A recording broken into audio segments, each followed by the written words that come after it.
bagaimana untuk meraih visi. Perlu kami informasikan bahwa acara ini terselenggara atas kerjasama Sivitas Akademika SMA Negeri 1 Bojong Soang dengan Kombel Bosa Maju. Pada kali ini untuk rundown acara yang pertama yaitu sambutan dari Ketua Kombel Bosa Maju, lalu membaca basmalah bersama-sama. Bismillahirrahmanirrahim. Ibu dan Bapak yang berbahagia, untuk acara pertama yaitu sambutan dari Ketua Kombel Bosa Maju SMA Negeri 1. Wa kafa billahi syahida asyhadu an la ilaha illallah wa asyhadu anna Muhammadan abduhu wa rasuluh. La nabiyya ba'da. Kami di SMA Negeri 1 Bojong Soang yang kami banggakan, selamat datang dan selamat untuk belajar kembali bersama kami yang pada hari ini merupakan rangkaian kegiatan kami buka. Maksud saya bukan hanya di tatap maya, tapi kami pun di sini meskipun hanya beberapa guru yang hadir di ruang guru SMA Negeri 1 Bojong Soang, namun alangkah bahagianya kami karena ternyata kami pun ikut bangga dengan para guru di SMA Negeri 1 Bojong Soang yang saat ini di sela-sela kita mengerjakan soal-soal di Sista Praja, kami menginsert kami menambah pekerjaan Bapak dan Ibu. Bapak dan Ibu yang berbahagia, salah satu tugas dan tanggung jawab guru itu untuk menciptakan lingkungan yang positif. Nah, bagaimana nanti kita saling mendukung, saling belajar, saling bekerja sama sehingga tercipta kebiasaan-kebiasaan baik yang semoga dari kebiasaan baik tersebut menjadi karakter dan akan membentuk. Bismillahirrahmanirrahim. Assalamualaikum warahmatullahi wabarakatuh. Bismillah, alhamdulillah, Allahumma sholli ala Muhammad wa ala ali Muhammad. Segala puji bagi Allah yang telah memberikan kita selalu kenikmatan, kesehatan, nikmat hidup, nikmat sempat, sehingga kita bisa bersama-sama selalu melaksanakan tugas-tugas kita sehari-hari sampai pada saat ini kita melaksanakan webinar dengan komunitas belajar SMA Negeri 1 Bojong Soang, Kombel Bosa Maju. Salawat serta salam semoga terlimpah curah kepada junjungan kita Nabi besar Muhammad SAW. Kita laksanakan salah satunya adalah dengan bersama-sama belajar dalam kelompok belajar atau yang sekarang terkenal adalah komunitas belajar. Yang akan kita laksanakan hari ucapan terima kasih kepada para pihak yang sudah menyelenggarakan kegiatan webinar Kombel Bosa ini. Kita sudah beberapa kali mengadakan webinar, alhamdulillah menjadi kebiasaan baik, sebab kegiatan komunitas belajar ini harus kita lakukan secara berkala. 1 bulan sekali, 2 bulan sekali, 3 bulan sekali. Terima kasih juga kepada para bapak dan ibu guru SMA Negeri 1 Bojong Soang yang masih hadir secara luring di tempat ini untuk mengikuti kegiatan webinar ini. Dan terima kasih yang tidak lupa mengucapkan terima kasih juga kepada para peserta webinar yang mengikuti secara daring. Sudah ada berapa pesertanya? Kalau di 33. Kalau di Zoom-nya ada 33, tetapi di komunitas belajarnya tadi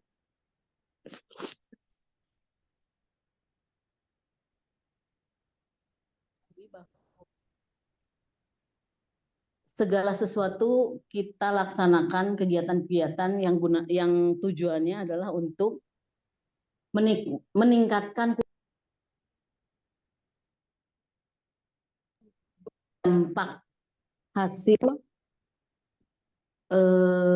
dalam peningkatan hasil belajar siswa. Oleh karena itu maka berbagai macam cara sudah kita laksanakan. Salah satunya adalah dengan bersama-sama belajar dalam kelompok belajar atau yang sekarang terkenal adalah komunitas belajar. Yang akan kita laksanakan hari ini adalah modul 1.4, yaitu belajar tentang budaya positif yang sudah atau bisa kita laksanakan di sekolah. Dengan narasumber 3 orang calon guru penggerak dari SMA Negeri 1 Bojong Soang, calon guru penggerak angkatan 11. Alhamdulillah, sesuai dengan namanya guru penggerak, semoga para calon guru penggerak itu menjadi salah satu atau salah 3 dari guru-guru yang bisa mengajak teman-teman guru yang lainnya untuk bergerak ke arah yang lebih baik. Selalu seperti itu. Oleh karena itu, maka mari bersama-sama mengikuti kegiatan webinar ini, yaitu menggapai profil pelajar Pancasila melalui penerapan budaya positif di sekolah. Ya, semoga akan memberikan dampak yang baik. Itu saja mungkin. Selamat melaksanakan kegiatan webinar, selamat belajar, dan jangan bosan-bosannya untuk selalu belajar, karena semakin banyak yang kita pelajari, ternyata semakin banyak yang kita tidak tahu. Jadi, selamat melaksanakan webinar, semoga selalu ada manfaatnya. Wabillahi taufik wal hidayah. Wassalamualaikum warahmatullahi wabarakatuh. Waalaikumsalam warahmatullahi wabarakatuh.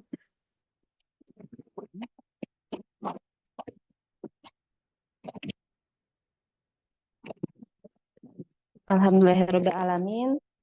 Terima kasih kepada Ibu Kepala Sekolah SMA Negeri 1 Bojong Soang yang telah memberikan sambutannya. Baiklah Ibu Bapak yang berbahagia, pada kesempatan kali ini kita akan membahas mengenai profil pelajar Pancasila melalui penerapan budaya positif sekolah. Seperti yang kita ketahui bahwa profil pelajar Pancasila itu terdiri dari 6 pilar ya Ibu dan Bapak. Yang pertama yaitu beriman dan bertakwa serta berakhlak mulia. Selanjutnya mandiri, bernalar kritis, kebinekaan global, bergotong royong, dan kreatif.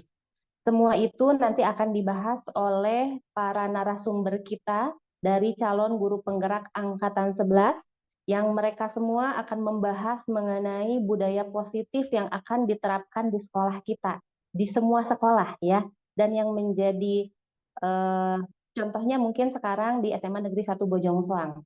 Bagaimana keyakinan kelas diterapkan, bagaimana kebutuhan dasar manusia ketika melihat segala sesuatu, lalu bagaimana 5 posisi kontrol yang harus kita miliki sebagai seorang guru. Selanjutnya juga bagaimana penanganan murid-murid kita melalui strategi yang bernama segitiga restitusi ya, yang digagas oleh Dr. Diana Gosen. Nah, mudah-mudahan Ibu dan Bapak semakin penasaran untuk menyaksikan materi yang akan dipaparkan oleh para CGP Angkatan 11 hebat kali ini. Baiklah, Ibu dan Bapak, tanpa berlama-lama lagi, kami ucapkan selamat datang kepada yang baru masuk ke link Zoom, dan kami dari Ketua Kombel dan Kepala Sekolah SMA Negeri 1 Bojong Soang mengucapkan terima kasih atas perhatian Ibu dan Bapak, dan terima kasih atas partisipasinya sudah masuk ke link Zoom kami. Kami tutup untuk sementara dan selanjutnya nanti kami serahkan kepada moderator acara. Terima kasih. Assalamualaikum warahmatullahi wabarakatuh. Kami pada seminar dan webinar baik luring maupun daring pada webinar menggapai profil Pancasila melalui penerapan budaya positif di sekolah. Pada sesi ini saya akan berperan sebagai moderator. Izinkan perkenalkan, nama saya Unik. Pada sesi ini yang akan menjelaskan itu dengan Bapak Muhammad Saiful Akbar. Sebelum ke pembahasan, mari kita awali dengan doa. Puji syukur kehadirat Allah Subhanahu wa Ta'ala atas rahmat dan nikmatnya yang mungkin kita bisa berkumpul bersama. Sesuai dengan agenda, kita akan melewati beberapa rangkaian. Tadi sudah kita melewati beberapa rangkaian tersebut, yaitu pembukaan, kemudian sesi selanjutnya adalah penyampaian materi oleh Bapak Muhammad Saiful Akbar. Dengan materi budaya positif. Saya waktu dan layar saya persilakan kepada Bapak Muhammad Saiful Akbar.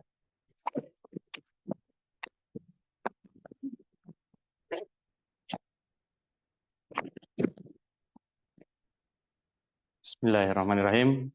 Alhamdulillahirabbil alamin. Asyhadu an la ilaha illallah wa asyhadu anna Muhammadar Rasulullah. Allahumma shalli wa sallim wa barik ala Muhammad wa ala alihi wa sahbihi ajmain, amma ba'du. Yang saya hormati Bapak Ibu guru yang ada di SMA Negeri 1 Bojong Soang yang hadir secara luring. Kemudian Bapak Ibu para partisipan yang ada di ruang Zoom meeting kami. Terima kasih atas kehadirannya yang saya ingin pertama ucapkan. Alhamdulillah kita bisa berkumpul di sini. Izinkan saya di sini untuk berbagi, ya, bukan untuk menggurui Bapak Ibu sekalian. Bapak Ibu yang saya hormati, tema besar kita pada kali ini adalah membahas tentang budaya positif. Tentunya Bapak Ibu sudah memahami mungkin ya, secara global apa itu budaya positif, atau mungkin belum tahu, baru dengar apa itu budaya positif. Bagaimana budaya positif ini diterapkan di SMA Negeri 1 Bojong Soang pada khususnya, dan pada umumnya di seluruh satuan pendidikan yang ada di Indonesia.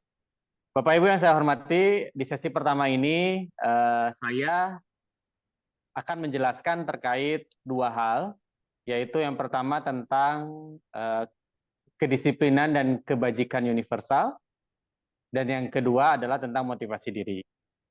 Bapak Ibu yang saya hormati, apa sih yang terbersit dalam benak Bapak Ibu apabila mendengar kata budaya positif? Haji Rudi? Disiplin. Disiplin. Disiplin is very important. Ya, bagaimana Bu Ais? Kesepakatan bersama. Wah. Ada lagi yang lain? Bapak Ibu? Tidak negatif, karena positif.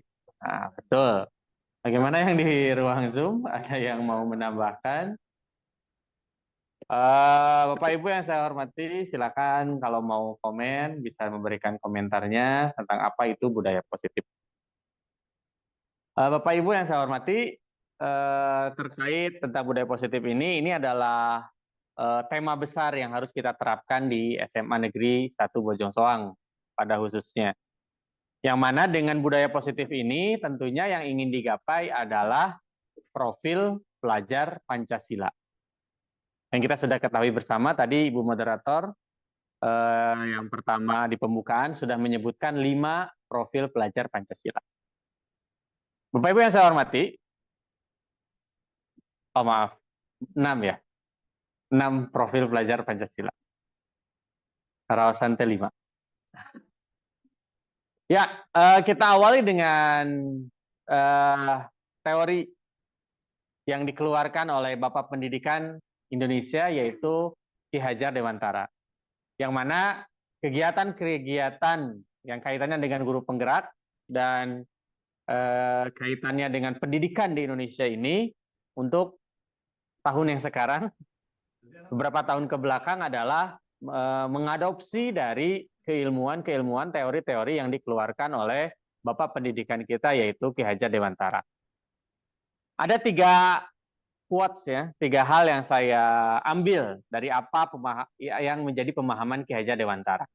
Yang pertama, merdeka itu artinya tidak hanya terlepas dari perintah, akan tetapi juga cakap buat memerintah diri sendiri. Itu poin yang pertama. Yang kedua, seseorang yang memiliki disiplin diri berarti mereka bisa bertanggung jawab terhadap apa yang dilakukannya. Karena mereka mendasarkan tindakan mereka pada nilai-nilai kebajikan universal. Dan yang ketiga, guru adalah penuntun. Dan Bapak Ki Hajar Dewantara itu mengibaratkan guru seperti layaknya petani.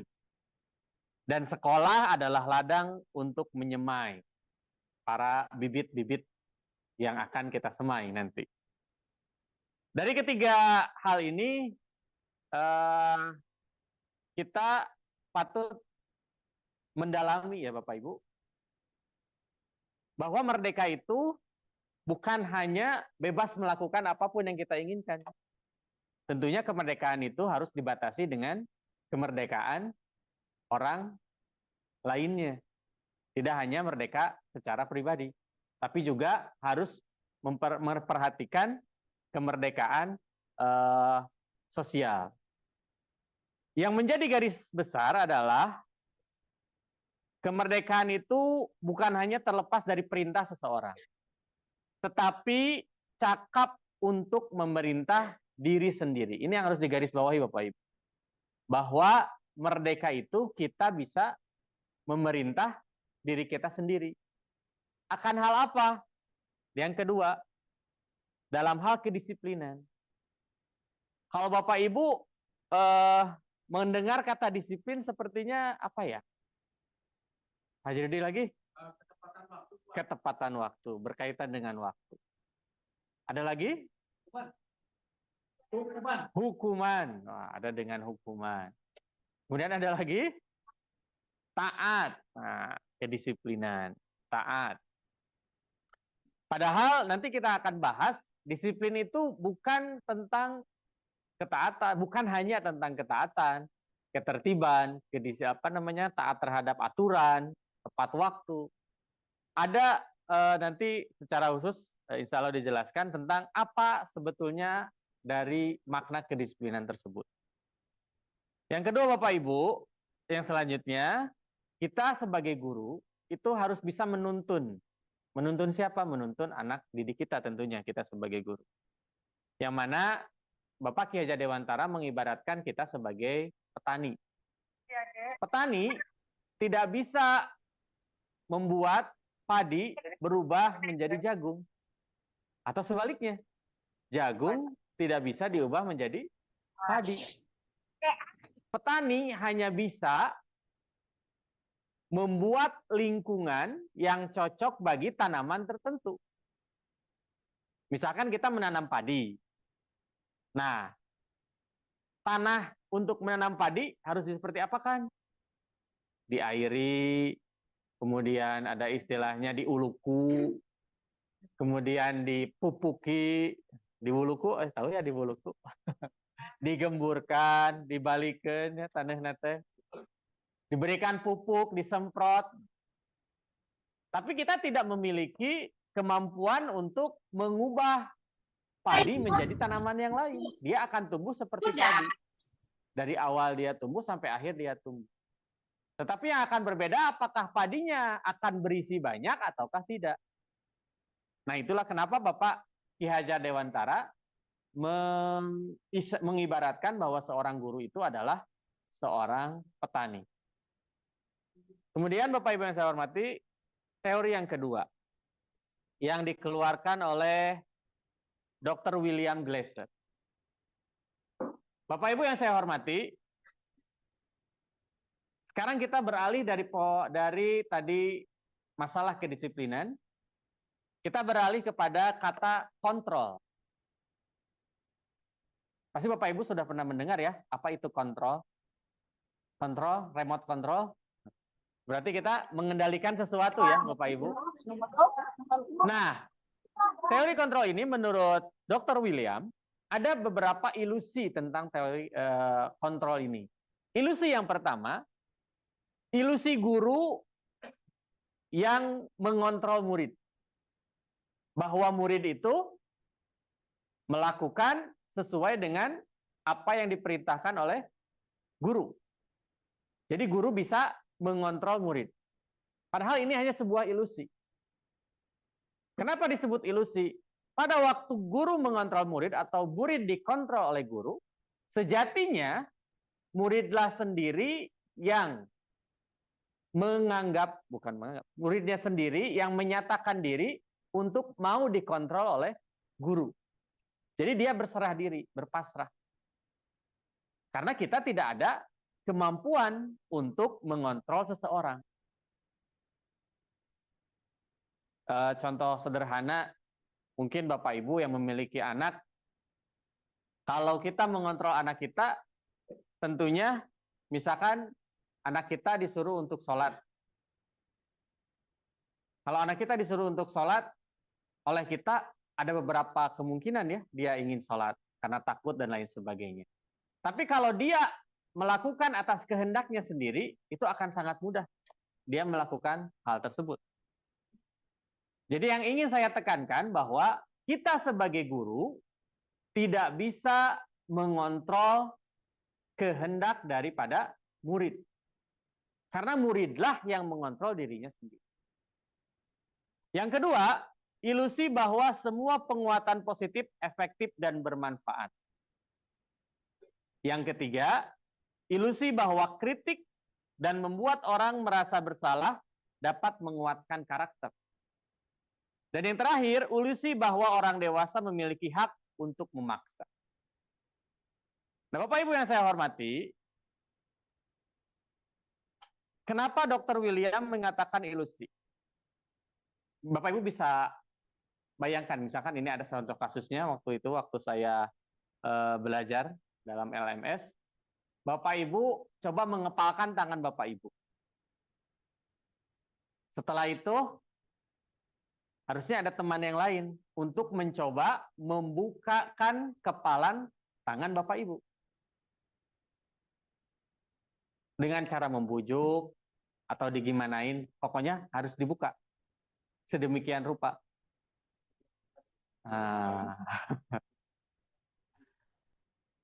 Yang memutuskan untuk membuka tangan apakah orang lain atau diri sendiri? Diri kita sendiri. Itu juga kaitannya dengan pribadi murid-murid kita. Kita sebagai guru hanya bisa memberikan stimulus. Hanya bisa memberikan sesuatu hal, motivasi atau lain sebagainya. Yang menentukan mereka akan melakukannya atau tidak, itu kembali kepada diri mereka sendiri. Nah, itulah kenapa Bapak Ibu, dengan dua teori ini, kita sebagai pendidik tidak bisa egois. Bahwa kita pengen seorang anak, seorang murid kita, atau beberapa murid kita untuk bisa A, B, C, D, E, dan F, dan seterusnya. Kita di sini ada untuk memfasilitasi mereka. Kita di sini ada untuk membentuk sebuah ekosistem pendidikan yang cocok bagi mereka untuk mengembangkan diri menjadi orang yang sukses di masa yang akan datang. Itu yang ingin diterapkan dengan adanya budaya positif ini. Karena kita tidak bisa berkehendak untuk merubah mereka, yaitu murid dalam hal ini, nah kita harus mempersiapkan lingkungan pendidikan yang cocok bagi mereka mengembangkan diri mereka sendiri. Itulah pokok dari pembahasan kali ini. Kemudian Bapak Ibu yang saya hormati, disiplin. Disiplin kadang dikonotasikan menjadi hal-hal yang negatif. Contohnya tata tertib tadi ya, teratur, kepatuhan. Kata disiplin juga kadang dihubungkan dengan hukuman, mendisiplinkan. Yang kaitannya untuk mendapatkan kepatuhan, tapi kadang mengakibatkan ketidaknyamanan kepada anak. Karena didisiplinkan istilahnya. Misalkan anak yang bersalah, telat, harus menghormat bendera. Anak yang terlambat harus mengelilingi lapang sekian kali untuk dengan berlari. Anak yang tidak menggunakan sepatu yang sesuai dengan aturan sekolah harus melepas sepatunya. Secara tidak langsung itu kita melakukan penyiksaan kepada anak sebetulnya. Karena tadi kembali lagi, belum tentu apa yang kita berikan kepada mereka bisa mengubah mereka ke arah yang lebih baik. Bahkan mungkin sebaliknya. Apabila kita pelajari lebih dalam, Bapak Ibu yang saya hormati, disiplin itu artinya itu sebetulnya belajar. Jadi, disiplin itu berasal dari bahasa Latin. Disiplina yang artinya belajar, bukan menaati peraturan, tapi belajar untuk mentaati peraturan.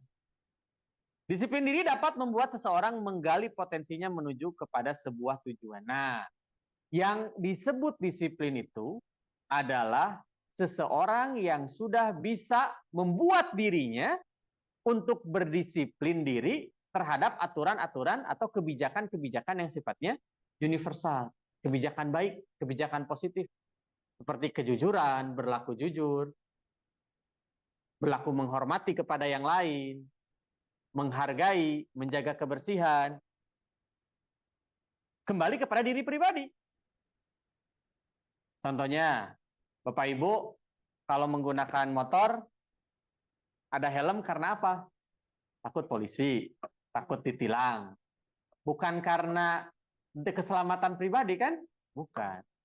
Kalau ke kota, ke Bandung, pakai helm. Tapi kalau dekat, nggak apa-apa, nggak pakai helm. Nah, berarti belum disiplin. Ini Kabupaten Bandung. Orang Kabupaten Bandung kalau ke kota Bandung nyebutnya ke Bandung, padahal lagi di Bandung. Bapak Ibu yang saya hormati, itulah ya makna disiplin sesungguhnya. Jadi makna disiplin itu disiplin diri, bukan atas karena aturan tertentu, atas karena hukuman seseorang, tapi disiplin itu adalah mendisiplinkan diri sendiri, self-discipline. Jadi kita yang mengikuti, kita orang yang sudah bisa melakukan tindakan-tindakan yang sesuai dengan norma-norma yang ada, kebijakan-kebijakan yang ada, yang sifatnya universal dan baik, itulah yang disebut orang disiplin. Karena timbul dari diri sendiri. Selanjutnya Bapak Ibu, ini maupun di daring Zoom, bisa mengambil poin-poin pokok tentang apa itu budaya positif, apa itu disiplin, apa itu kebijakan universal, dan apa itu motivasi diri. Yang kesananya bisa diterapkan dalam pembelajaran Bapak Ibu sekalian. Demikian, saya kembalikan kepada Ibu Moderator. Wabillahi taufiq wal hidayah. Wassalamualaikum warahmatullahi wabarakatuh.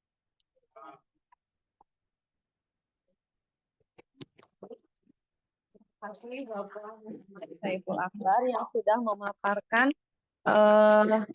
materi, yaitu yang sudah kita tadi ketahui, kita perhatikan bahwa apa itu Ki Hajar Dewantara, kemudian teori William Glaser mengenai disiplin, apa itu disiplin, mendisiplinkan diri sendiri, kemudian orang yang disiplin itu timbulnya itu dari diri sendiri, kemudian mengenai kebajikan universal, nilai-nilai keyakinan, kemudian motivasi perilaku manusia dan sebagainya. Baik, untuk sesi ini waktunya sudah habis. Kita sekarang akan maju ke sesi selanjutnya, yaitu pemaparan materi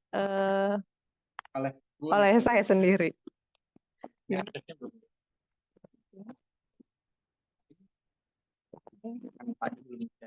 Pada kesempatan kali ini saya akan menjelaskan, memaparkan materi mengenai keyakinan kelas. Sebelumnya, apakah ada yang sudah tahu apa itu keyakinan kelas?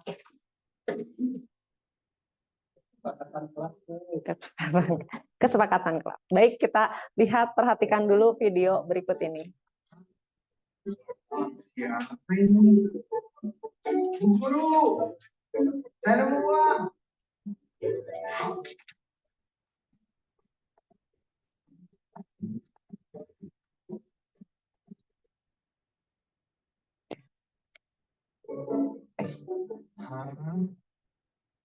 Oke, apakah keyakinan kelas sama dengan peraturan kelas? Tidak sama. Baiklah, setelah tadi kita memperhatikan video tadi, ini Julio menemukan uang pada saat dia ekskul basket, di kelasnya sudah tidak ada siapa-siapa, di kelas kosong, kemudian menemukan uang sebesar 100.000 tadi, kemudian Julio berusaha mencari ibu gurunya untuk melaporkan ini uang siapa. Nah, menurut ibu bapak, perilaku Julio ini, apakah yang memotivasi si Julio ini melakukan hal tersebut? Motivasinya apa? Apakah Julio ini akan mendapatkan hukuman apabila si Julio ini mengambil uang tadi? Julio tidak akan mendapatkan hukuman dari siapapun karena tidak ada yang melihat Julio mengambil uang tersebut. Ataupun Julio juga tidak akan mendapatkan penghargaan dari siapapun karena mengembalikan uang kepada ibu gurunya tadi. Nah, di sini Julio hanya bertindak atau berperilaku sesuai dengan keyakinannya, yaitu tidak mengambil yang bukan haknya. Nah, ini adalah keyakinan. Ya. Mengapa keyakinan kelas bukan peraturan kelas? Baik, Ibu Bapak, kita perhatikan di sini ada contoh peraturan dari kelas TKB. Peraturan yang pertama adalah membuang sampah pada tempatnya. Kemudian yang kedua, merapikan kembali mainan setelah digunakan. Yang ketiga, melepaskan sepatu saat masuk kelas. Dari ketiga peraturan ini, tujuannya satu, yaitu kenyamanan dan kebersihan. Nah, kenapa keyakinan? Keyakinan adalah nilai-nilai kebajikan atau prinsip-prinsip universal yang disepakati bersama secara universal, lepas dari latar belakang, suku, bahasa, agama, dan negara. Dalam teorinya, Diana Guzen, dalam bukunya yaitu Restitution Restructuring School Discipline, yaitu suatu keyakinan akan lebih memotivasi seseorang dari dalam atau motivasi intrinsik, yaitu seseorang akan lebih tergerak atau bersemangat menjalankan keyakinannya daripada mengikuti serangkaian peraturan. Begitu pula dengan murid-murid kita. Nah, ini tadi untuk peraturan TKB yang tadi ada 3 peraturannya, yaitu membuang sampah pada tempatnya, merapikan kembali mainan setelah digunakan, melepaskan sepatu pada saat masuk kelas. Nah, ini bisa kita buatkan menjadi sebuah keyakinan, yaitu adalah setiap anggota TKB perlu merasa nyaman saat belajar. Jadi, kalau peraturan itu bersifat rinci konkret, lebih dari satu peraturan, kemudian berkaitan dengan kebersihan dan kenyamanan, kemudian dapat bertambah seiring waktu. Jadi kalau tadi di TKB ada 3 peraturan, kemudian pada suatu hari ditemukan anak di sekolah TKB itu, misal ada yang makan, kemudian si makanannya itu berceceran di kelas. Jadi si peraturan itu bisa saja bertambah, misal tidak makan di dalam ruangan. Itu peraturan. Tapi apabila kan universal dibanding ini peraturannya tadi kita sudah tambahkan. Tapi untuk keyakinan kita tidak perlu menambahkan apa itu peraturan. Kalau peraturan tadi bisa bertambah. Tapi kalau keyakinan kita hanya perlu mendalami kepada anak-anak bahwa yang kita tujuan dari keyakinan itu adalah merasa nyaman saat belajar. Itu yang akan nanti menjadi restitusi selanjutnya. Bagaimana membentuk keyakinan kelas? Ini ada beberapa cara membentuk keyakinan kelas. Cara yang pertama adalah pembuatan keyakinan kelas itu melibatkan semua warga kelas. Kemudian yang kedua, hendaknya keyakinan itu tidak terlalu banyak sehingga mudah diingat dan dipahami oleh semua warga kelas. Yang ketiga, menggunakan kalimat positif. Yang keempat, keyakinan kelas sebaiknya sesuatu yang dapat diterapkan di lingkungan tersebut. Perlu adanya tinjauan kembali keyakinan kelas dari waktu ke waktu agar tetap relevan. Yaitu ya Ibu Bapak, jadi langkah-langkah ketika kita akan membuat keyakinan kelas. Nah, ini langkah praktis yang dapat Ibu Bapak terapkan saat membentukkan keyakinan. Yang satu adalah yang pertama yaitu membuka ruang diskusi. Jadi langkah pertama kita membuat keyakinan kelas. Jadi biasanya keyakinan kelas itu dibuatkan pada saat awal tahun pelajaran supaya kita bisa mendalami kepada anak-anak apa tujuan kita dari keyakinan kelas ini. Jadi langkah yang pertama kita diskusikan dulu. Kalau anak-anaknya belum paham apa itu keyakinan, kita bisa minta ke anak terlebih dahulu, yaitu untuk mengambil istilah lain, yaitu misalkan, jadi kan anak tidak terbiasa ya dengan istilah keyakinan. Yang mereka tahu itu adalah peraturan. Jadi kita ajak diskusi dulu anak-anaknya untuk membuat beberapa peraturan. Jadi kita minta ke anak-anak untuk mengusulkan dulu peraturan. Kemudian yang kedua, mencatat. Nah, nanti biasanya kalau saya kemarin sudah mencoba di kelas, kalau saya ngambil kertas, bawa kertas pop-it, kalau enggak juga pakai kertas, tapi katanya sekarang bisa pakai WA biar enggak kertasnya enggak balak gitu apa.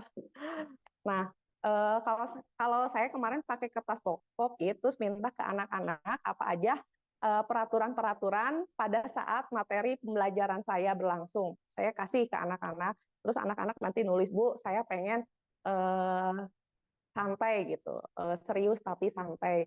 Bu, saya pengen boleh ngemil ketika mengerjakan soal-soal matematika. Jadi mereka sudah mengemukakan di dalam kertas itu untuk nanti dibuatkan keyakinan. Nah, apabila nanti ketika mencatat melihat hasil dari tulisannya itu masih berupa kalimat negatif, maka ubah dulu menjadi kalimat positif. Contohnya, tidak memotong pembicaraan teman, dirubah menjadi menghargai yang berbicara. Kemudian langkah yang ketiga untuk merumuskan keyakinan dengan pemecahan sebuah masalah. Untuk pemateri yang ketiga akan disampaikan oleh Ibu Sela Dwi Apriyani SPD, yang beliau akan menjelaskan beberapa.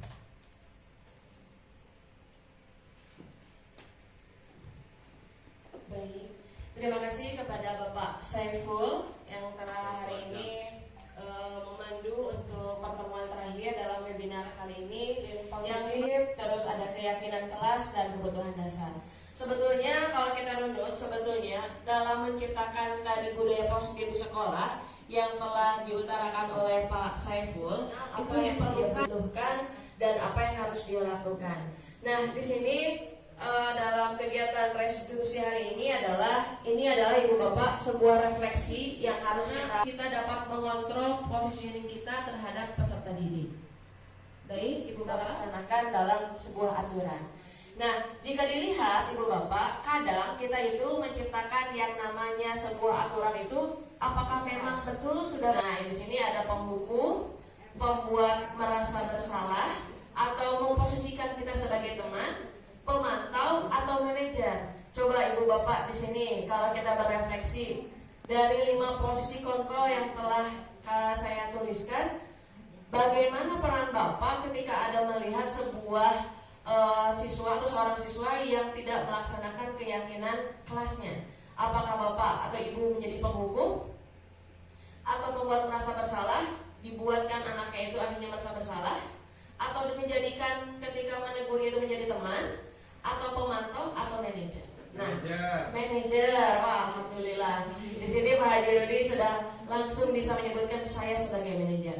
Seperti apa sebetulnya Ibu Bapak contoh dari kata penghukum? Nah, ini kita sama-sama berefleksi saja ya, karena kalau dilihat dari pematerian pun mungkin ya kita sama-sama belajar konteksnya dan alaman ini dengan adanya pematerian seperti ini kita berefleksi di mana posisi kita hari ini. Nah, ini Ibu Bapak, ketika kita sebagai penghukum, ternyata banyak di antara kita itu mengatakan bahwa hukuman itu sebagai alat untuk menekankan murid-murid menjadi lebih dalam. Dan dalam hal ini, biasanya nih Ibu Bapak, kalau kita sebagai penghukum, kalimat yang sering kita utarakan ketika melihat anak melakukan kesalahan dalam kesepakatan kelas itu, patuhi aturan saya atau awas ya. Nah, ketika kata awas ya saja berarti kita tuh sudah memposisikan kita sebagai penghukum. Atau kita sering menyebutkan kamu ini ya selalu salah terus. Gimana ini? Nah, itu adalah kita memposisikan kita sebagai penghukum ternyata. Dan apalagi kalaupun misalkan kita selalu menyatakan selalu saja atau bahasa kita mah kamu deuinya cenaya nusok melakukan teh. Nah, kumahanya. Nah, dengan nada tekanan yang selalu kita menekankan kepada peserta didik itu menganggap bahwa dia itu benar-benar salah. Yang akhirnya kita selalu berkonotasi dengan kata penekanan, bahkan kalau bahasa kita mah lamun tos ampok gitu ya. Nekamnya teh sabari berurat gitu. Atau gegeremat gitu ya. Kalau rek itu wae. Nah, bahasa Pak Haji Rudi, rek itu wae gitu ya. Dalam hal ini ya kita memang memposisikan diri sebagai penghukum, apalagi melihat anak tidak sesuai dengan kesepakatan kelas. Nah, ini yang pertama. Terus yang kedua, kadang juga kita mungkin merasa diri menjadi controllingnya itu adalah membuat merasa bersalah. Jadi kadang kita tuh melihat anak yang bersalah tuh kita memang bukan tipe emosian misalkan, karena mungkin dengan energi yang kita keluarkan tidak ada penekanan, tapi kita selalu mengatakan misalkan ibu sangat kecewa sekali dengan kamu. Nah, ternyata ibu bapak kalimat seperti itu pun adalah kalimat berkonotasi negatif, karena ternyata itu pun menjadikan anak menjadi rendah diri dan menjadikan anak merasa bersalah banget. Kenapa harus aku terus gitu ya perasaan. Terus dia akan memunculkan dalam dirinya teh, kenapa aku lagi yang dimarahin. Padahal konotasi yang dilontarkannya itu tidak dengan amek-amekan gitu ya, hanya menegur, tapi kalimatnya teh sangat mengena gitu ya. Apalagi dengan kalimat yang kedua, berapa kali bapak harus memberitahu kamu ya, tapi itu dengan nada yang lirih. Nah, tidak dengan nada emosi, tapi itu ternyata menyudutkan peserta didik. Dan apalagi kalau bahasanya gimana coba kalau orang tua kamu tahu berbuat begini. Nah, ini mungkin secara tidak sadar kita tuh sering ketika ingin mengajak anak berkompromi, tapi kalimat-kalimat yang kita utarakan itu adalah menjadi menyudutkan peserta didik. Nah, ini adalah tipe guru yang membuat anak itu menjadi merasa bersalah. Lanjut, ya ini adalah, nah ini yang sering kadang kita tertukar dengan kata teman. Kadang kita pun selalu ingin setara dengan anak-anak agar bahasanya biar masuk, biar ketika kita ngomong anak itu bisa mendengarkan dan memposisikan kita menjadi controlling, menjadi teman. Dan ternyata ibu bapak, kalimat menjadi kita posisi kontrol menjadi teman itu memiliki hal positif dan negatif. Apa yang menjadi positifnya? Positifnya adalah kita menjalin hubungan baik dengan anak tersebut, sehingga akhirnya ketika kita memberitahu anak tersebut bisa dengan cara humor ataupun misalkan dengan bahasa yang anak itu menjadi fun gitu ya bahasanya. Misalkan dengan ayolah bantu demi bapak, tolong dengan bahasanya merayu-merayu, atau ayo ingat bantuan bapak waktu itu kan gimana nih, udah nolong kamu bisa naik kelas misalkan dan sebagainya. Nah, itu adalah positioning control kita sebagai teman. Atau bahasa yang sering kita gunakan mungkin ya udah kali ini mah nggak apa-apa. Nah, nanti ku ibu dibereskan. Nah, kadang kalau kita di akhir-akhir ketika anak yang susah tuh ya menghadapi kenaikan kelas, ya udah sama ibu dibantuin ngomong ke guru ininya. Nah, itu tuh biasanya memposisikan diri kita tuh sebagai teman ternyata. Dan ternyata efek negatifnya juga muncul ketika kita memposisi kontrolkan sebagai teman, yaitu jikalau kita salah, murid bakal langsung kecewa kepada diri kita.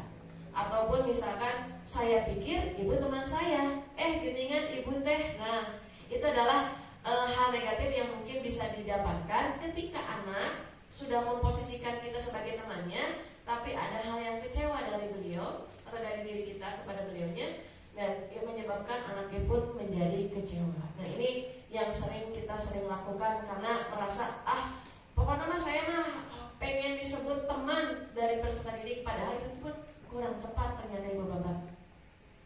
Nah, dan ini yang selanjutnya ini pemantau. Nah, ini mungkin yang sering ataupun sedang yang kita lakukan, apalagi di sekolah-sekolah yang baru menerapkan budaya positif, biasanya sering menggunakan katanya kalau ada melihat anak yang tidak melakukan kesalahan atau melakukan kesalahan ataupun tidak melakukan dengan keyakinan kelas, pasti ditanya peraturannya apa coba di SMA ini. Atau yang keduanya, sanksi atau konsekuensinya apa coba? Kamu kan sudah tahu. Dan kita tuh selalu memantau anak-anak kita tuh dengan cara perhitungan. Kalau tadi di awal Pak Saiful mengutarakan dengan sistem poin. Nah, ketika anak diberikan buku saku yang telah kita berikan ataupun dengan aplikasi apapun itu, dengan sistem pemantauan, dan itu pun ternyata kurang baik untuk anak-anak. Karena anak-anak akan melakukan hal tersebut ketika ada yang dipantau atau ada yang memantau. Atau, wah biasanya nih karena saya sering melakukan keyakinan kelas kepada anak perempuan tidak boleh berlipstik, maka ketika bertemu atau berpapasan ketika didorong, apa yang terjadi? Karena saya selalu mengutarakan nanti karena sudah ada poin, nanti dimasukin poin ya kalau terlihat menggunakan riasan. Karena dalam tata tertib kita tidak boleh menggunakan riasan berlebihan. Apa yang terjadi? Yang ada anak tuh malah seperti melihat hantu pada kita, nggak becir. Jadi ketika busala tuh busala, yang tadinya mau berpapasan mereka lari karena dia takut diberikan poin. Karena ternyata kita memposisikan diri kita tuh sebagai pemantau. Karena ya mau tidak mau karena sekolah kita baru menerapkan yang namanya budaya positif menggunakan buku saku, maka apa-apa kita akan diperingatinya menggunakan poin. Nah, posisi ini bisa menggunakan juga dengan stimulus respon atau yang menunjukkan tanggung jawab guru dalam mengontrol murid. Nah, tapi mungkin positioning control ini bisa saja ibu bapak bisa memilih sebetulnya. Namun yang lebih baik adalah dalam teori kontrol yang disebutkan oleh dosen adalah tadi betul menurut Pak Haji Rudi, yaitu sebagai manajer. Nah, apa yang sebagai manajer itu melibatkan yang namanya guru itu mempersilahkan murid mempertanggungjawabkan perilakunya dengan menemukan solusi atas permasalahannya sendiri. Jadi anak diajak oleh ibu dan bapak, muncul adanya tadi dorongan keyakinan kelasnya secara intrinsik. Jadi anak yang memilih, anak yang menentukan, oh iya bu betul saya salah. Dan juga dapat mengacu kepada dirinya melakukan yang namanya restitusi. Nah, biasanya kalimat yang sering dinyatakan oleh manajer itu adalah seperti menanyakan seperti ini.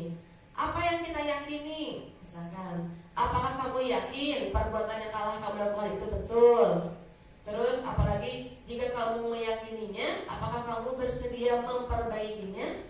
Jika kamu memperbaiki ini, hal apa yang menunjukkan tentang dirimu? Dan biasanya diakhiri ketika kalimat diskusi itu adalah dengan apa rencana kamu untuk memperbaiki hal ini. Nah, inilah harapan yang sungguh-sungguhnya diharapkan dalam teori positif kontrol ataupun dalam menciptakan budaya positif yang berpihak kepada peserta didik ataupun berpihak pada murid, yaitu anak meyakini kesalahannya dan dia mau memperbaiki kesalahannya atas solusi yang telah dia pilih sendiri. Bukan kita yang mengontrol, bukan adanya poin ataupun tadi dengan kalimat-kalimat kasar menekankan, apalagi dengan kata hukuman di push up, di bending dan sebagainya karena telah melakukan hal itu, maka sebetulnya anak tersebut bakal mental lagi karena memang dalam dirinya tidak diajak diskusi atau tidak ajak berkomunikasi mengenai solusi yang mereka harus pilih dalam ketika melakukan kesalahan. Nah, ini ibu bapak, kalau dilihat dalam posisi kontrol, jika kita melihat adalah ketika kita menjadi posisi yang penghukum, dilihat di tabel yang paling bawah, maka dampak yang akan didapatkan adalah murid akan mengulangi kesalahannya lagi. Jadi walaupun kita tos hoax, bahasa Sundanya, tos urat balarijil, tos keluar bahasa aneh-aneh, ternyata tidak mempan. Karena secara teori kontrol menurut dosen ternyata, nah biasa kan itu seperti itu ya. Ibu bapak ditulungan, geningan kunaon tidak masuk lagi dan sebagainya. Yang ujungnya ternyata lambat laun anak itu secara terpendam akan merasa merendah diri atau rendah diri. Dan dia akhirnya tidak pede karena dengan kalimat-kalimat seperti disudutkan. Dan itu pun ternyata menjadi identitas gagal yang menjadikan dirinya kurang baik atau berkonotasi negatif. Dan ini identitas berhasil atau sukses kontrolnya yang dari luar, yaitu mengharapkan imbalan. Ya tadi kita memposisikan diri sebagai teman, dan yang keduanya kita sebagai pemantau. Jika kita sebagai teman, ternyata dampak yang terhadap murid itu sendiri adalah murid menjadi lemah dan tidak mandiri atau tergantung. Dan yang keduanya, kalau kita sebagai pemantau, tadi menitik beratkan kepada sanksi atau hadiah yang diberikan kepada dirinya. Jadi kalau kita memposisikan seperti itu, sebetulnya menuju ya budaya positif. Tapi alangkah baiknya ketika kita sudah memposisikan diri kita sebagai manajer, yaitu anak bisa menghargai dirinya sendiri, dan akhirnya anak pun bisa mengevaluasi bagaimana cara memperbaiki dirinya sendiri. Tanpa ada reward, tanpa ada hadiah, tanpa ibu kedah hoax dalam artian marah-marah pakai urat, ataupun menyudutkan anak tersebut sampai dia merasa bersalah.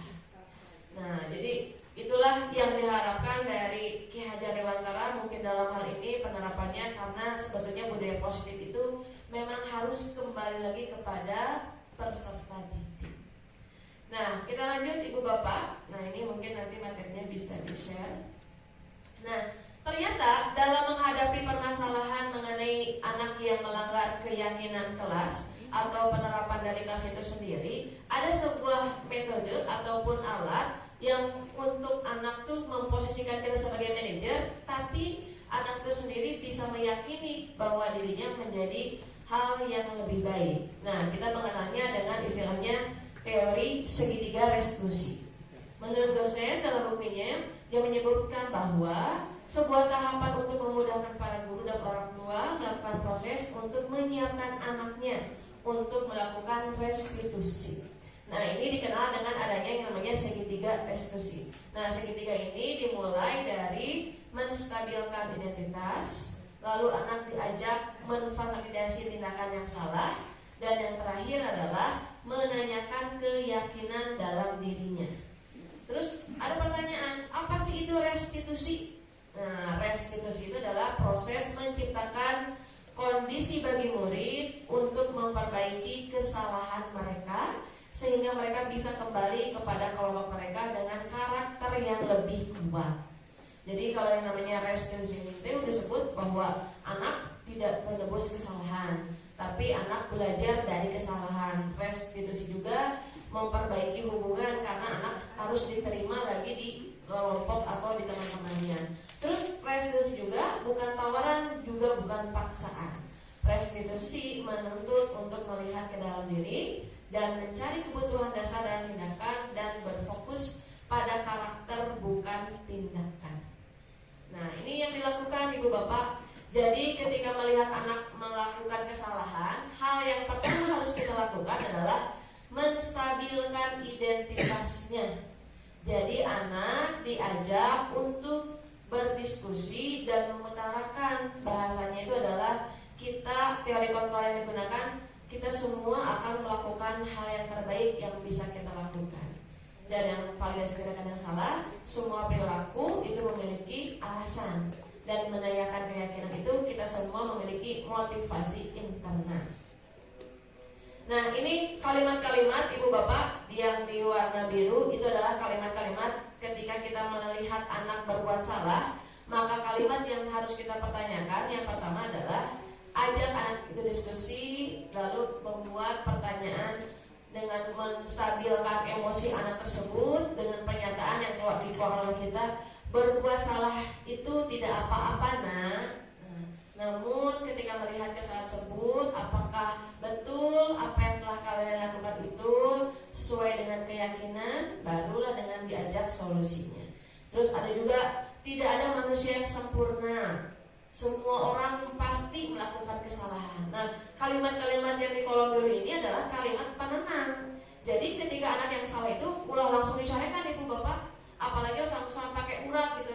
Cek ibu ge-nya, kunaon gini bla bla bla bla. Saya sudah memberitahukan itu salah dan sebagainya. Ternyata anak tersebut sudah tahu salah itu. Hal yang pertama yang harus kita lakukan adalah distabilkan emosinya. Distabilkan dulu. Jadi jangan langsung disentak. Ternyata kalau langsung disentak tuh anak malah makin ngepel gitu ya, atau menutup dirinya. apalagi misalkan dengan bahasa saya juga pernah melakukan kesalahan seperti ini dulu ketika SMA, tapi misalkan diajak dulu tenang, diajak ngobrol dulu dengan tenang. Nah, itu adalah teori dari menstabilkan identitas. Nah, selanjutnya setelah anak menjadi tenang, baru kita memvalidasi tindakannya yang salah, yaitu dengan menanyakan, kamu pasti punya alasan mengapa melakukan hal ini. Nah, jadi setelah anak tenang, baru ditanyakan, kamu patut bangga, misalkan telah melindungi sesuatu yang penting buat kamu. Tapi misalkan kenapa harus melakukan hal seperti ini? Jadi diajak bahwa merumuskan tindakan yang mereka lakukan itu salah. Gak apa-apa, baru tanyakan, kamu boleh mempertahankan sikap itu, tapi kamu harus menambahkan sikap yang baru, yaitu sikap yang lebih baik. Nah, itu adalah menyudutkan anak dalam bahasa kasarnya, tapi secara persuasif dengan menyebutkan, mengajak anak dengan validasi bahwa hal yang dilakukan mereka tersebut adalah salah. Itu namanya validasi tindakan yang salah. Dan yang terakhir adalah menanyakan keyakinan. Dan apa yang harus kita tanyakan? Anak kan udah distabilkan nih emosinya, terus sudah tahu nih anak salahnya di mana, kenapa berbuat salahnya, dengan alasan apa. Baru kita mengajak untuk meyakinkan kepada keyakinan yang kita tadi dibahas oleh Bu Uni, yaitu apa yang kita percaya sebagai kelas atau keluarga atau nilai-nilai umum yang kita sepakati. Contoh, misalkan ketika kita menemukan anak mencuri, menurut kamu apakah mencuri itu tuh betul atau salah? Jadi betul-betul solusi ataupun pertanyaan-pertanyaan yang dilontarkan kita tuh adalah penggalian dalam keyakinan dari peserta didik itu sendiri. Terus apalagi sampai kita ngomong, kamu mau nggak jadi orang seperti apa nanti setelah melakukan kesalahan ini? Nah, jadi diajak sampai anak membuat solusi yang tepat, dan akhirnya oke, Ibu, saya tidak akan melakukan kesalahan ini lagi karena ternyata saya yakin bahwa hal tersebut adalah salah buat diri saya. Nah, ini yang dikenal dengan pengaplikasian ketika kita menemukan kesalahan atau kelalaian dari anak ketika melanggar dari budaya positif ataupun melanggar dari keyakinan kelas. Tapi Ibu Bapak, nah ini poin pentingnya, jangan sampai segitiga restitusi ini tuh dilakukan rata. Tetap posisi kontrol yang harus kita ambil sebagai guru pun juga harus memilih, karena ternyata segitiga restitusi ini tidak bisa dilakukan secara tuntas ketika kita melihat ada kesalahan anak yang melakukan kekerasan fisik atau vandalisme atau pelanggaran yang menyebabkan kerusakan yang tidak dapat diperbaiki, seperti cedera ataupun misalkan propertinya menjadi rusak, ataupun misalkan kejahatan seksual misalkan. Nah, itu mau tidak bisa lagi diajak untuk kenapa dan sebagainya, tapi diperlukan adanya penekanan lain. Jadi sebetulnya positioning segitiga restitusi ini dilakukan ketika kita ingin menjadi manajer, tapi ketika melihat juga kesalahannya yang masih sesuai dan bisa diajak untuk kepada anak tuh mengajak ngobrol. Tapi kalau memang sudah berbuat ataupun kalau dalam bahasa kita tuh poin penting yang paling besar, nah itu sudah tidak bisa diajak restitusi. Tapi apalagi misalkan mencuri, yaitu hukumannya sudah lagi hukuman penjara ya Ibu Bapak, atau ada pihak ketiga. Maka treatment yang dilakukan pun tidak bisa menggunakan segitiga restitusi, karena itu bisa memastikan ataupun mengkeoskan ya kestabilan, keamanan, dan ketertiban di sekolah kita. Jadi balik lagi pada diri kita, bagaimana positioning kita, ingin menjadi posisi kontrol yang mana, ingin menjadi seperti apa. Tapi alangkah baiknya dari setiap posisi kontrol itu harus berpusat kepada peserta didik. Apalagi kita mengenal bahwa ternyata dari tadi pemaparan bahwa hal yang telah dilakukan itu memiliki side effect buruknya ketika kita menghukum, ketika kita menyudutkan, ketika menjadi teman, ataupun kita menjadikan pembuatnya itu menjadi hanya poin saja. Tetap menjadi manajer lah yang posisi kontrol yang terbaik, yang bisa berpusat kepada peserta didik. Dan ini terakhir dari saya, ini dikutip dari Bapak Pendidikan kita, yaitu Bapak Ki Hajar Dewantara. Di mana ada kebebasan, di situ harus ada disiplin yang kuat. Sungguh disiplin itu adalah disiplin dalam diri. yaitu ketika sendiri mewujudkan dengan sekeras-kerasnya, dan peraturan yang disetujui harus ada di dalam suasana yang merdeka. Maka keyakinan kelas, budaya positif diciptakan untuk berpusat kepada peserta didik, bukan diciptakan untuk menakut-nakuti, tapi memang harus muncul secara intrinsik dari dalam peserta didik. Terima kasih Ibu dan Bapak. Sekian pematerian dari saya mengenai keyakinan dalam kelas siswi dan mengenai posisi kontrol dalam seorang guru. Saya kembalikan kepada Bapak moderator. Terima kasih guru. Tepuk tangan kepada Ibu Stella yang telah memberikan materi tentang dua hal. Sungguh sangat menarik dan mudah-mudahan bisa kita terapkan di sekolah kita di SMA Negeri 1 Bojong Soang. Tentunya perlu kerjasama semua pihak terkait penerapan budaya positif, kaitannya dengan bagaimana positioning kita sebagai seorang guru, apakah sebagai penghukum, apakah sebagai pembuat merasa bersalah, ataukah sebagai teman, pemantau, atau sebuah manajer sebagai seorang manajer. Nah, berarti kembali lagi kepada diri kita masing-masing, bagaimana kita memposisikan diri kita. Baik Bapak Ibu, alhamdulillah sesi awal sampai akhir telah selesai dilaksanakan. Link untuk daftar hadir sudah kami share di chat room Zoom.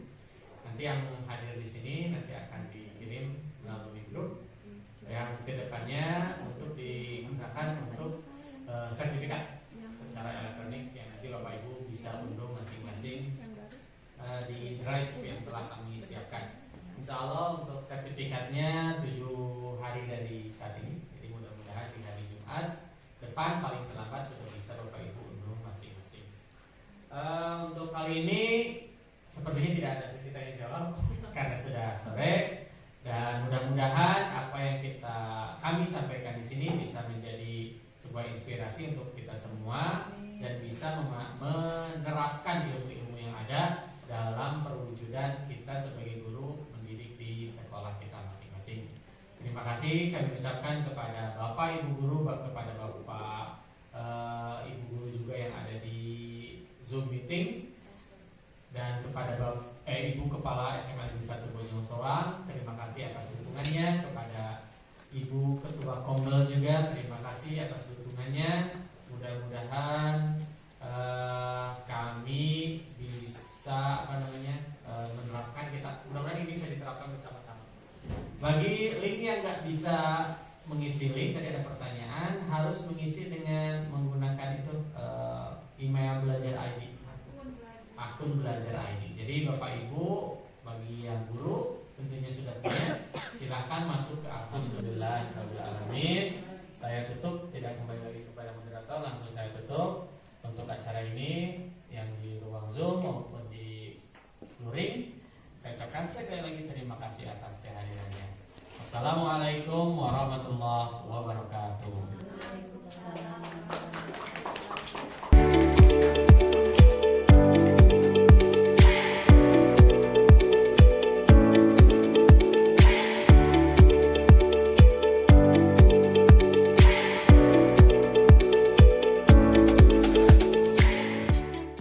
Assalamualaikum warahmatullahi wabarakatuh.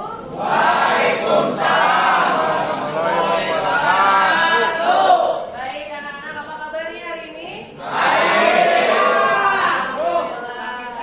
Kenapa? Sakit saku. Itu mah sama kayak itu tengah perut. Sakit saku. Oke anak-anak, hari ini kita akan membuat yang namanya keyakinan kelas. Nah, apa itu keyakinan kelas? Keyakinan kelas adalah sebuah kesepakatan yang kita lakukan bersama-sama dan menjadi keyakinan kita selama 1 tahun di dalam pembelajaran di kelas. Nah, hari ini sebelum kita membuat keyakinan kelas, kita akan membuat dulu yang namanya tata tertib di kelas itu seperti apa. Jadi misalkan kalian di kelas kita tuh pengen apa yang menjadi larangan, apa yang menjadi keinginan, kita akan tulis sama-sama di papan tulis sebelum kita menjadikannya sebagai keyakinan kelas. Kenapa harus ada keyakinan kelas? Karena dalam penerapannya kita akan membangun yang namanya budaya positif. Sebelumnya ada yang tahu budaya positif itu apa? Belum. Apa budaya positif? Kalau budaya apa budaya? Sunda. Hah? Budaya. Apa? Struktur. Apa lagi? Kebiasaan yang atau norma yang ada dalam masyarakat. Jadi kalau kita berbicara budaya positif, berarti kita akan berbicara apa yang menjadi budaya-budaya positif yang akan kita belajarkan di sekolah. Paham ya?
kita menuju kepada budaya positif. Jadi setiap kata tidak kita akan rubah menjadi kata iya kalau misalkan berkaitannya dengan penilaian sikap. Terus kalau memang berkaitannya juga dan dalam budaya positif dalam keyakinan kelas tidak boleh bertentangan dengan budaya di sekolah kita atau tata tertib di sekolah. Nah, kita lihat kebersihan kelas boleh ya, kita sepakati. Memakai pakaian yang rapi, betul, masuk tepat waktu, tidak mengobrol, ucapkan salam. Nah, kalau boleh tidur, apakah masuk dalam budaya sekolah atau belum? Bukan? Budaya rumah. Jadi ini tidak menjadi kesepakatan. Boleh makan? Boleh. Nah, makannya kayak gimana? Makanan ringan. Makanan ringan. Karena ini kesepakatan kelas, maka jika kita membawa cemilan, maka semuanya juga harus membawa cemilan. Kalau tidak berarti ada sanksinya, betul ya? Karena ini namanya tata tertib kan ya? Apa akan kita yakini? Oh tidak, ya boleh. Terus boleh main HP? Boleh Bu. Boleh main HP ketika pelajaran untuk mencari informasi. Mendengarkan ketika guru sedang menjelaskan, masuk. Boleh ke kantin? Boleh kalau saatnya. Boleh kalau sudah saatnya. Oke, alhamdulillah. Nah, dari keyakinan, dari kesepakatan kelas yang kita yakini, maka kita harus sepakat akan menjadi keyakinan kelas. Baik anak-anak, tolong ini jadikan cambuk dan nanti kita tempel di sebelah sini ada mading agar kita mengetahui bahwa keyakinan kelas yang sudah kita sepakati. Namun agar makin mantap dan yakin, maka kita akan bersama-sama menandatangani hasil dari kesepakatan kelas. Siap ya?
Perkenalkan, nama saya Muhammad Aditya Firmansyah dari kelas 11 Plato 2. Perkenalkan, nama saya Andi Karim Ahmadsyah.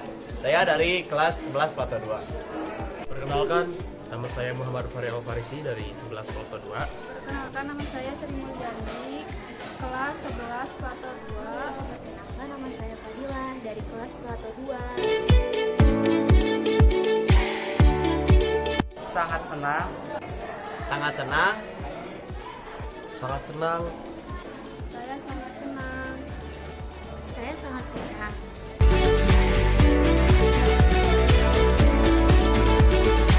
Sangat penting. Sangat penting. Sangat penting. Sangat penting. Menurut saya sangat penting.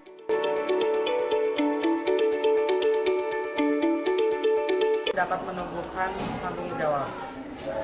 Membuat diri menjadi lebih mandiri. karena dapat membuat saya menjadi disiplin. Menumbuhkan karakter menjadi lebih baik. Kita bisa menghargai orang lain.